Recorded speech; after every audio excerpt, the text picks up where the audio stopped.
Welcome. I'm Dr. Ken Cradock, Chair of the Biology Department at Eastern New Mexico University, and I'm going to give a brief presentation about the opportunities we have for students at ENMU. So we have a number of programs that cover pretty much the breadth of what one can do in biology these days. In biology specifically, we have 4 emphasis areas. Pre-medicine, one of our most popular, is designed to prepare students to advance into professional programs and possibly graduate programs. So students in the pre-medicine emphasis are looking at advancing from ENMU to medical school, dental school, optometry school, and similar further education. Some do stick with the degree and then go into graduate school as they develop more of an interest in doing research. In the microbiology, molecular biology, and biotechnology area, this is focused more to one of the most exciting areas in biology right now. This is preparing students to work in biotech, in essence. And so students have a number of options here. In terms of careers, they can work in academia, for government labs, and in the private industry. So biotech industry, the pharmaceutical industry are all opportunities for someone with this kind of background. The ecology, evolution, and organismal biology emphasis is more the traditional zoology, botany type of focus. It's rare these days to see a zoology or botany degree per se, because they've become so much more than the historical aspects of those sciences. And so it's more common to see them brought together under this kind of umbrella, which shows the more interconnectedness of organisms that we have come to understand over time. And then lastly, for students who are not catered to with the above emphases, we have a no concentration, which is a set of core classes and then basically a smorgasbord of pick your course with your advisor. And this allows students to tailor their degree to their specific interest and pick the courses that they are especially interested in or need for their niche interest careers. Our Wildlife and Fisheries Science program is another popular area in the department, and this is largely preparing students to work for government agencies or conservation and environmental science non-profits. So a number of our students go on to work for New Mexico Game and Fish, or Texas Game and Fish, Bureau of Land Management, the U.S. Forest Service, and similar types of agencies. What makes our program a little bit unique is that we're going to keep students in both wildlife and fisheries all the way through to graduation. The majority of other programs will have students pick a track, usually at around the end of their sophomore year, to emphasize more in wildlife or more in fisheries, whereas we keep the two together all the way through. So that makes us a little bit different. And then our newest offering is bioinformatics. This is probably something many folks have not heard of, certainly at the high school level. But this is an integrated field of computer science, statistics, and biology and biochemistry. When you hear reports on the news or documentaries about big data and genomic level studies where they're looking for useful information in the genomes of organisms, how did they figure that out? Even a single genome is a massive amount of data that is impossible for one person to figure out on a regular computer or with pencil and paper. And so what bioinformatics does is take those very large data sets and then leverage the power of supercomputing and statistical processes to make sense of it all, and so we can discover more about what is actually going on in those genomes. So this is how we figure out particular genes are associated, say, with a particular type of cancer, or are contributing towards a particular feature of an organism and so on. And this is allowing us to understand more about organisms as a whole. Throughout all of our programs, we emphasize labs wherever possible. While the lecture environment is absolutely important, science is about doing. And so at every opportunity, we get students into labs and field experiences so that they can see what it's actually like to manipulate the equipment, to perform the procedures and so on, so that they have a good idea of what they're going to be doing down the road if they stick with the career field, and they will develop those skills that they can then take on to graduate to professional school or into the workplace. We have 3 student organizations to engage the students with kind of instant community.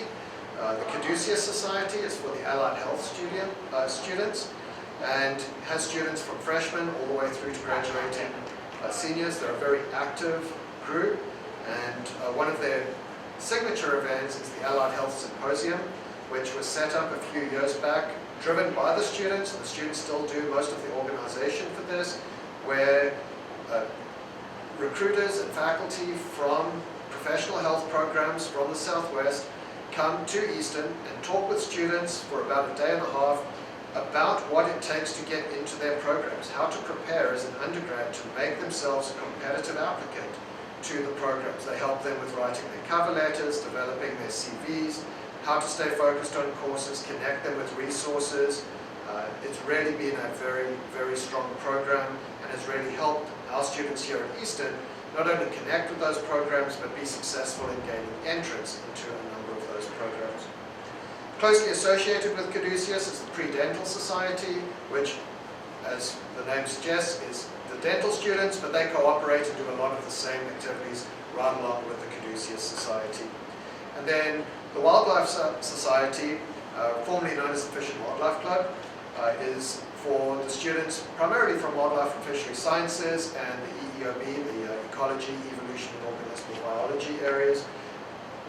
And that, again, is a very active society. They do a number of events. Both of these societies are often top contenders for most active societies on campus or most volunteer hours and things like that. So they're very, very active organizations. We organize some specialist events within the department. I've already mentioned the Allied Health Science Symposium, which is largely a student-driven event with faculty support. We very recently set up the Early Assurance Program with the UNM College of Pharmacy, which will enable students to basically fast-track into the PharmD program at UNM. They will have advisors at both Eastern and at UNM. They get preferential access to UNM faculty and early interview opportunities. Some fees are waived. So we're very excited about where this program is going to go down the road. And then within the department, we have 2 Meet the Prof events.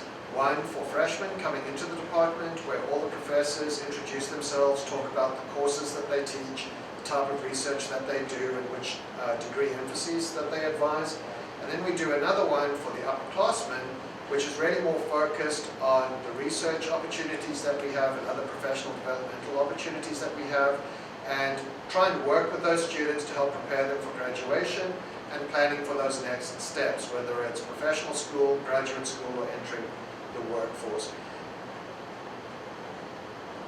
Some resources we have to support our programs. We have the Natural History Museum, which is, as the chief curator likes to put it, a collection of dead stuff. But this is really important as a research collection, not just for Eastern New Mexico, but as a regional collection. Our focus is on the fauna and flora of the Llano Estacado, and it really isn't well represented in most other collections, just because West Texas and Eastern New Mexico are, for many folks, a drive-through country.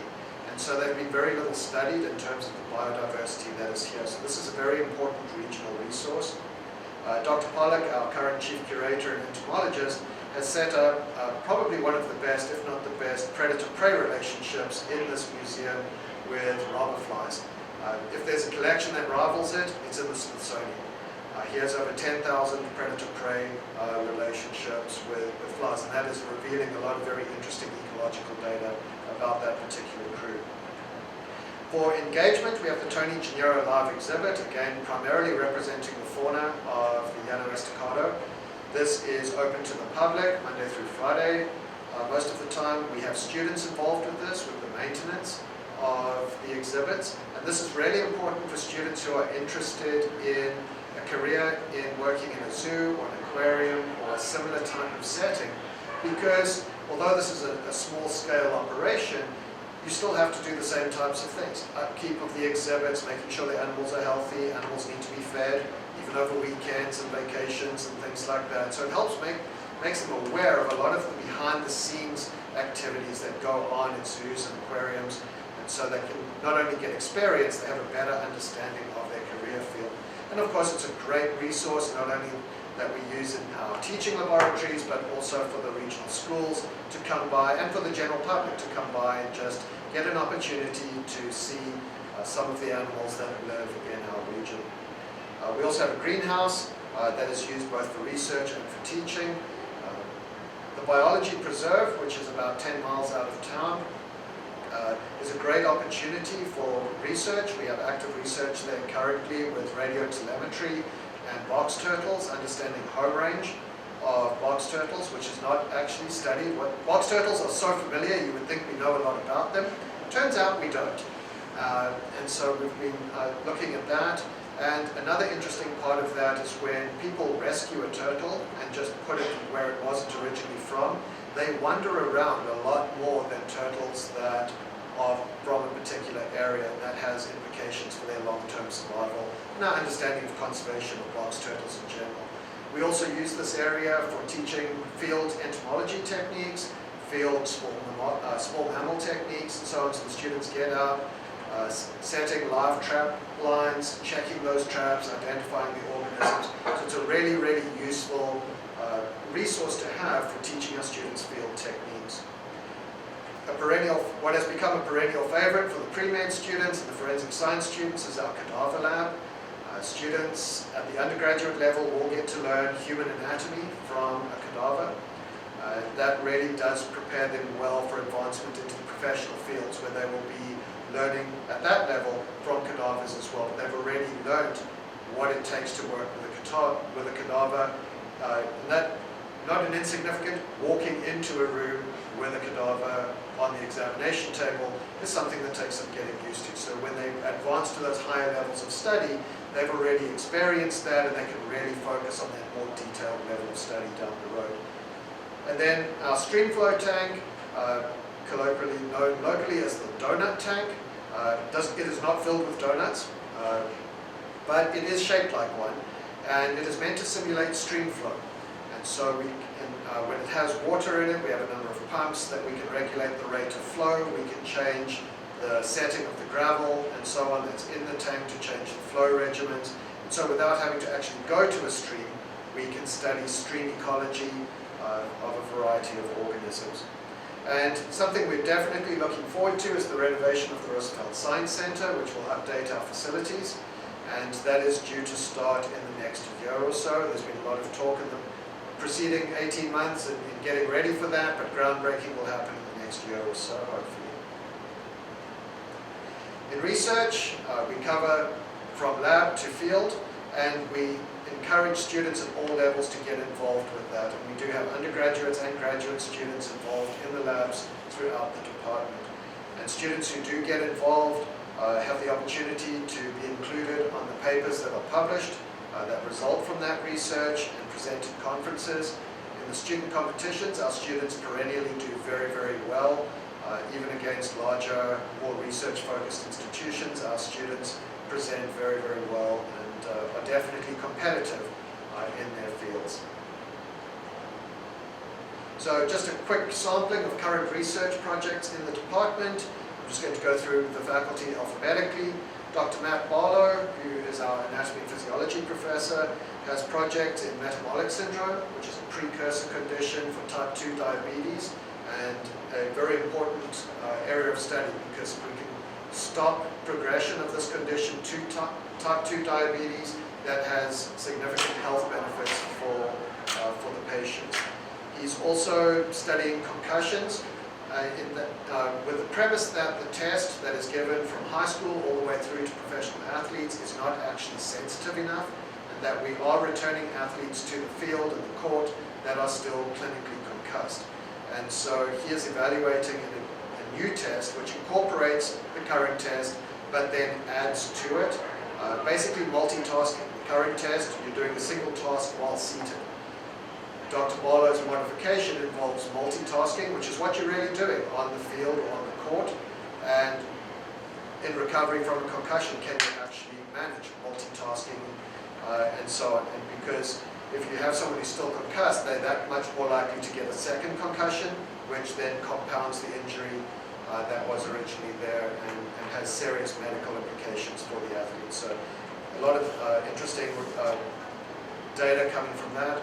And then his other interest is vascular health. So you hear plenty of talk about how cinnamon or some other supplement is good for your vascular health. Dr. Barlow has research that actually evaluates that and sees whether or not the claims are valid or not. Dr. Young Cho is our plant geneticist, and his main research focus is understanding the genetic basis of drought tolerance in crop plants. He focuses mainly on soy and cotton, which are locally relevant crops. And related to drought tolerance, he also looks at heat stress and so on. So basically what genes are being activated to allow the plants to cope with these challenging environmental conditions. Once we understand that, there's a potential for molecular biology to leverage that information into making more drought tolerant crops that require less water, which of course in a water sparse area is a potentially huge benefit. For myself, I'm broadly speaking an insect ecologist. I have interests in forensic entomology, which is the use of insects to estimate the post-mortem interval or time since death. So basically, once the body has reached ambient temperature, how do we know how long the body has been there? So after about 48 to 72 hours, how do we get an estimate of how long a body may have been there? We can use the bugs that are present and an understanding of insect life cycles and how those are influenced by the environment can give us an estimate of PMI. Bumblebee conservation is a new addition to my line, but bumblebees, as I'm sure you have heard, along with other bees, are under threat. Populations are declining. This is of concern not just for agriculture, but for plant health and ecological health in general. So we're looking at local populations and communities of bumblebees. We have some historical collections back in the Natural History Museum and other regional museums, so we can compare bumblebee communities over time as well. Indian meal moth is a stored pest product. Pest can cause significant losses. We're looking at integrated pest management, which uses a combination of management approaches, both chemical, biological and physical management approaches to suppress populations and protect the crop. And then tick behavior, basically how do ticks acquire a host?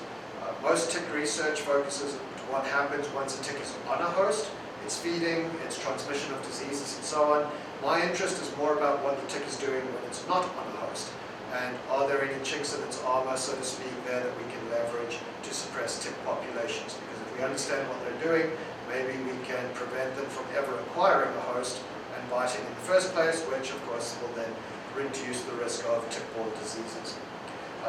Dr. Ximing Liu is our molecular biologist, and he's interested in developing jujube as a new New Mexico crop and understanding the molecular biology of the crop and what might make it suitable for our particular region.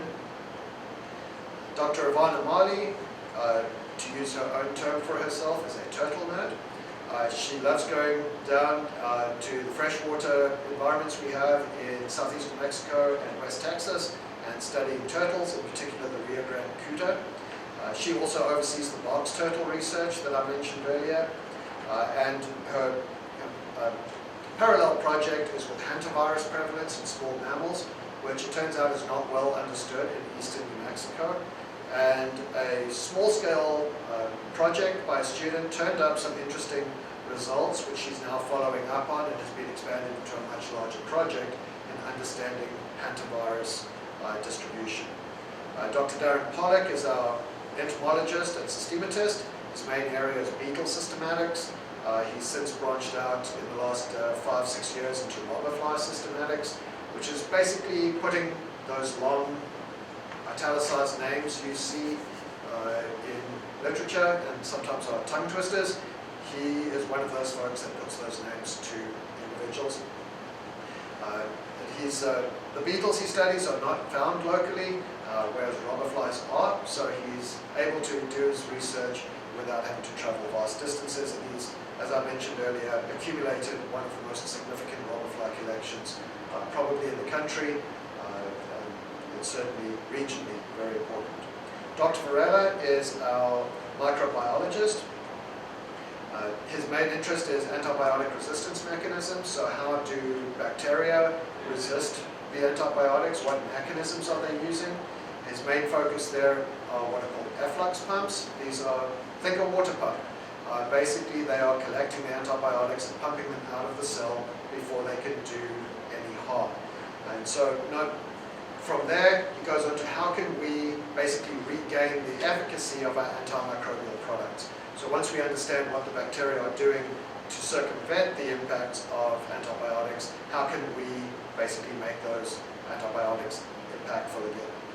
And then lastly, Dr. Van der Weg is our bioinformaticist, and his main area is using bioinformatics, those large data sets of genomes, to understand evolutionary innovations. So what made a particular branch of organisms successful. So understanding maybe the acoustic aspects of bat communication and prey location, how did humans separate out from the other great apes and so on. Understanding what was happening at an evolutionary and genetic level, genomic level, is his area of research. So that's us in a nutshell. Open it up to any questions. Thank you very much.